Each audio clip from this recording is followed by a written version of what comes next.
우리나라의 21대 국회의원을 선출하는 날이었어요. 결과가 어떻게 됐건 간에 우리 친구들이 하나님 마음에 합한 사람이 나라의 지도자로 세워지게 해달라고 간절히 기도했기 때문에 아마 하나님께서 친구들의 기도에 응답하시고 앞으로 지도자들이 우리나라를 잘 지혜롭게 이끌어가도록 인도해 주실 거라고 믿어요. 자, 우리는 에스겔서를 보고 있습니다. 오늘 함께 나눌 말씀은 에스겔서 34장 17절에서 31절인데요. 목사님과는 25절에서 31절까지 우리 다 함께 큰 목소리로 읽어보면 좋겠습니다. 목사님이 읽도록 하겠습니다. 시작.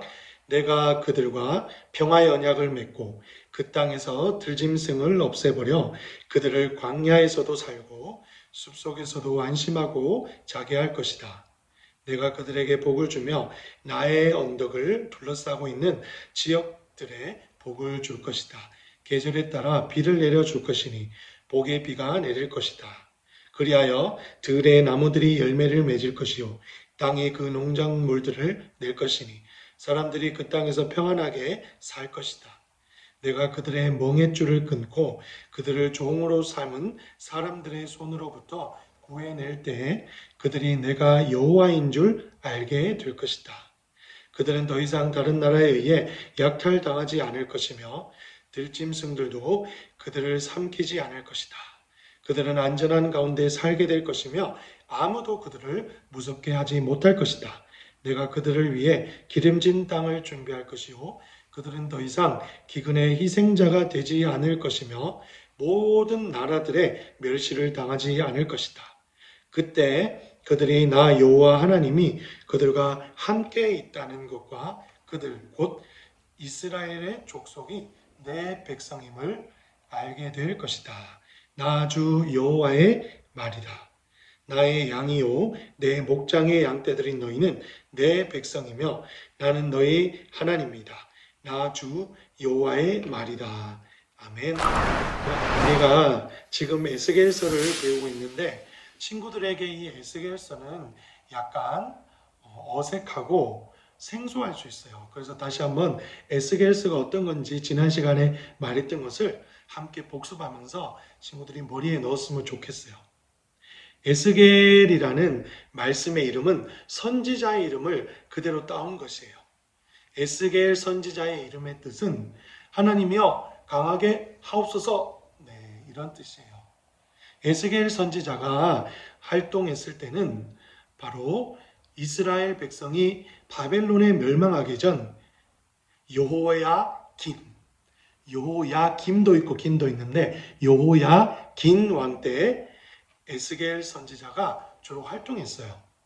이스라엘 백성들이 하나님의 말씀에 불순종하고 우상을 섬기고 특별히 나라의 정치적 지도자들이 그리고 제사장들이 종교 지도자들이 하나님 말씀에 불순종하고 자기 뜻에 따라 살아갔기 때문에 하나님께서 에스겔 선지자를 통해서 너희가 하나님 말씀에 불순종하면 바벨론의 침략을 받아서 너희가 멸망당하고 포로로 이끌려갈 거야. 이렇게 경고의 말씀을 전하신 내용이에요. 에스겔은 이 여호야긴 왕 때 바벨론의 2차 침공 때 포로로 같이 끌려갔어요. 그리고 그런 상황 속에서도 하나님의 말씀에 따라서 이스라엘 백성들에게 너희들의 죄가 무엇인지 너희가 아느냐? 하고 책망하고 또한 책망할 뿐만 아니라 너희가 회개하고 돌이키면 다시금 하나님께서 너희를 바벨론의 종살이에서 해방시켜 주시고 너희를 구원해 주실 거야, 보호해 주실 거야 이렇게 말씀하면서 소망과 희망과 회복의 말씀까지 함께 전했어요. 오늘 34장의 말씀을 목사님이 간단히 정리해 볼게요. 이스라엘 백성들이 에스겔 선지자가 하나님의 말씀을 받은 대로 경고한 대로 이제 포로 생활을 하게 되었어요. 그렇게 해서 하나님께서 이스라엘 백성들의 땅에 비를 내리지 않으셔서 이스라엘은 농사를 제대로 지을 수가 없었어요. 또한 들짐승들이 갑자기 막 나타나서 이스라엘 백성들을 괴롭히기도 했어요.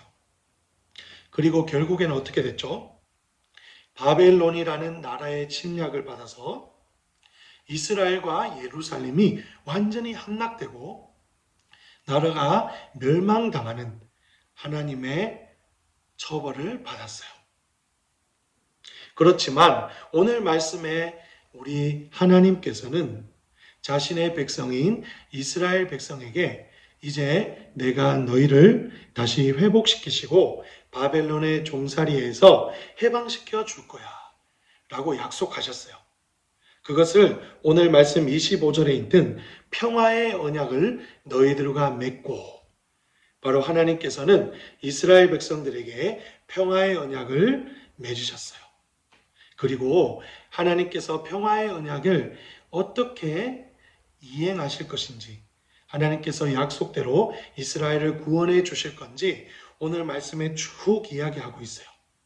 그리고 이렇게 하나님께서 이스라엘 백성들을 벌을 내리셨지만 다시 용서해 주시고 회복시키겠다고 약속하신 이유가 바로 하나님이 이스라엘 백성 너희의 유일한 신이야, 여호와야, 이렇게 다시금 깨닫게 해주시려고 그랬다는 것을 에스겔을 통해 직접 말씀하셨어요. 첫 번째는 하나님께서 이스라엘 백성과 맺은 평화의 언약은 이스라엘을 보호하시고 다시 회복시켜 주시겠다는 말씀이에요. 친구들, 평화의 언약이 무슨 뜻이냐면요, 쉽게 말해서 평화의 약속이라는 거예요. 약속이 무엇이죠? 친구들과 부모님, 또한 친한 친구들 사이에 약속을 하죠. 그렇게 되면 약속한 것은 분명히 지켜야 돼요. 그렇게 해야 바로 부모님과 친구들과 사이가 계속해서 끊어지지 않고 친하게 지낼 수 있게 되는 거예요. 우리 하나님께서는 반드시 친구들과 목사님뿐만 아니라 지금으로부터 2500년 전에 이 이스라엘 백성들과의 약속도 반드시 지키셨어요. 왜냐하면 하나님은요, 사람과 다른 신분이에요. 완전하신 분이세요. 우리 친구들과 목사님은 어때요? 하나님 예배 잘 드릴게요. 거기서 있다가 4시에 만나? 다음에 우리랑 꼭 놀러 가자. 이렇게 약속했더라도 우리의 마음이 변하거나 어쩔 수 없는 상황이 생기면 때때로 그러면 안 되지만 약속을 어길 때가 있죠. 그럼 막 친구들 화가 나가지고 막 삐지고 하잖아요. 그렇죠? 그런데 우리 하나님께서는 완전하시고 신실하신 분이시고 성경에 성실하신 분이라고 말씀하세요. 그렇기 때문에 자신의 백성, 자녀들과의 약속은 시기가 얼마나 길든지 또한 어떠한 방법이라든지 하나님은 반드시 지키는 분이세요. 그래서 하나님이 우리와 그리고 이스라엘 백성들과 언약을 맺으시면 반드시 말씀으로 약속을 하세요. 때때로 친구들이 기도할 내용이 생기거나 이 나라를 위해서 기도하거나 코로나 바이러스가 빨리 물러나게 해주세요. 이렇게 기도할 때 가장 좋은 방법은 바로 말씀을 붙들고 기도하는 방법이에요. 왜냐하면 그 말씀에는 하나님의 약속이 분명히 있기 때문이에요. 목사님도 그렇게 기도하고 있어요. 자, 그러면 오늘 하나님이 이스라엘 백성과 맺은 평화의 언약의 약속의 내용이 무엇인지 중요해요. 그것은 첫 번째로 이스라엘 백성들의 필요함을 채워주신다는 거예요. 이전에는 잘못을 했을 때는 들짐승들이 막 내려와서 놀랬나요? 사람들을 못 사게 굴고 또한 농사를 지어야 되는데 비를 내리지 않으셔서 농사를 짓지 못하여서 먹을 것이 없게 만드셨어요. 기근이 생기게 하셔서 사람들이 굶어 죽게 하셨다는 말씀이에요. 또한 이웃 나라들 바벨론에 의해서 침략을 당해서 나라가 멸망케 하셨어요. 그런데 이제는 하나님이 그 모든 필요를 채워주시겠다는 말씀이에요. 비도 다시 내리시게 하고요. 비가 내리니까 농사가 잘 되고요. 다시 먹을 것이 풍족해지니까 사람들이 마음 먹고 식량의 부족함 때문에 굶어 죽는 일이 없도록 해주신 거예요. 또한 이제 들짐승들도 갑자기 나타나서 사람들을 위협하는 일이 없어졌어요.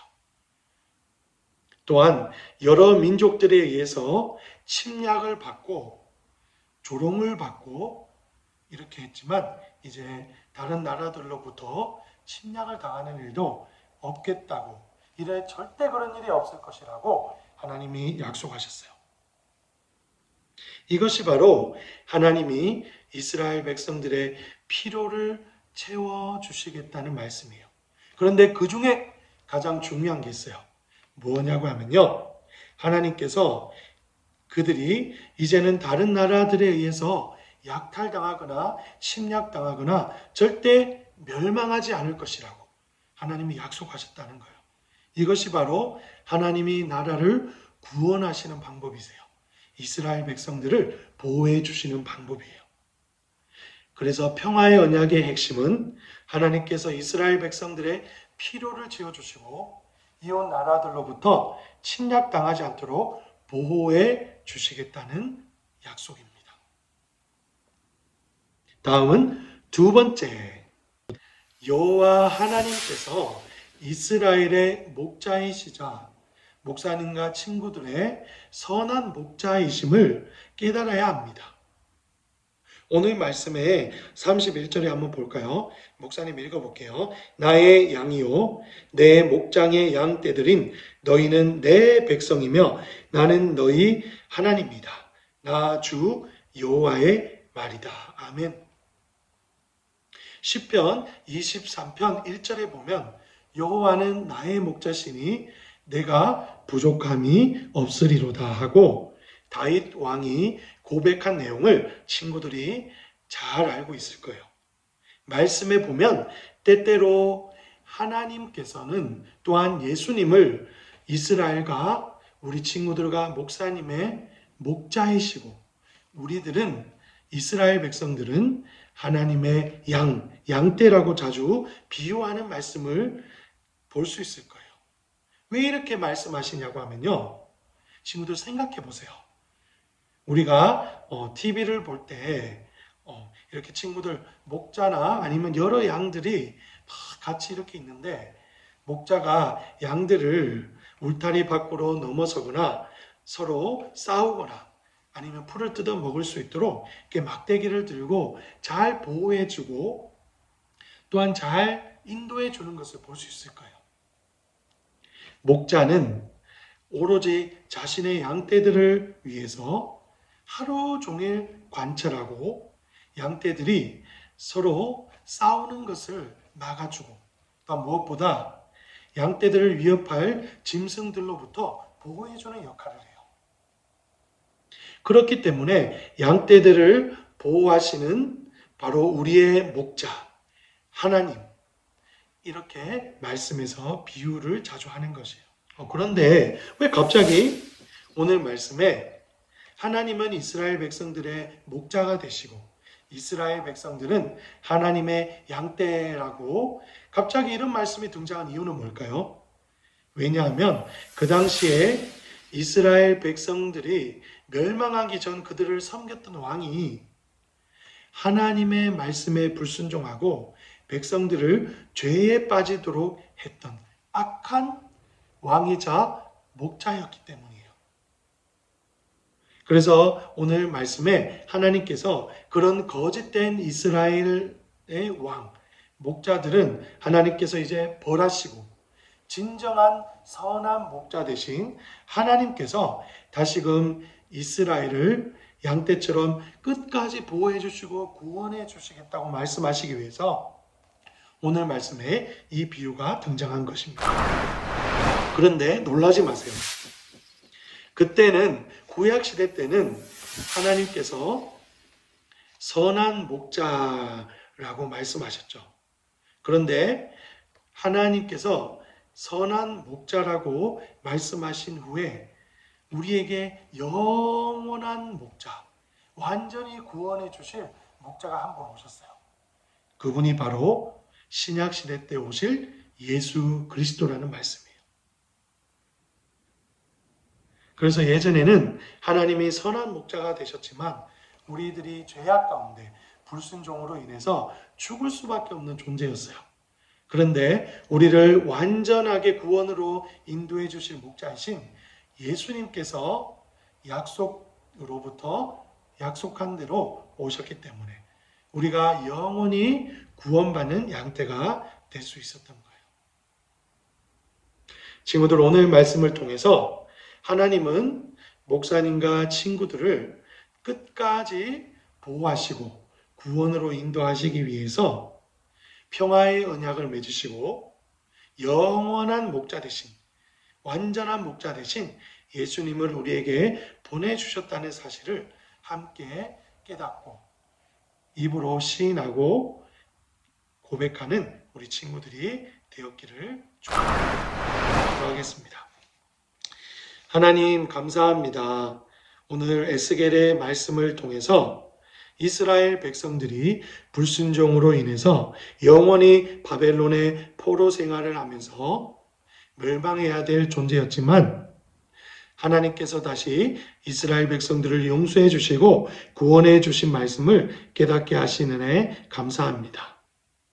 특별히 이 말씀이 이스라엘 백성들에게 하신 말씀일 뿐만 아니라 우리를 구원해 주시고 우리를 영원히 하나님 나라로 인도하실 선한 목자 되신 예수님을 우리들에게 보내주셨다는 그 사실을 우리 친구들이 깨닫고 고백하는 귀한 말씀과의 되게 해주세요.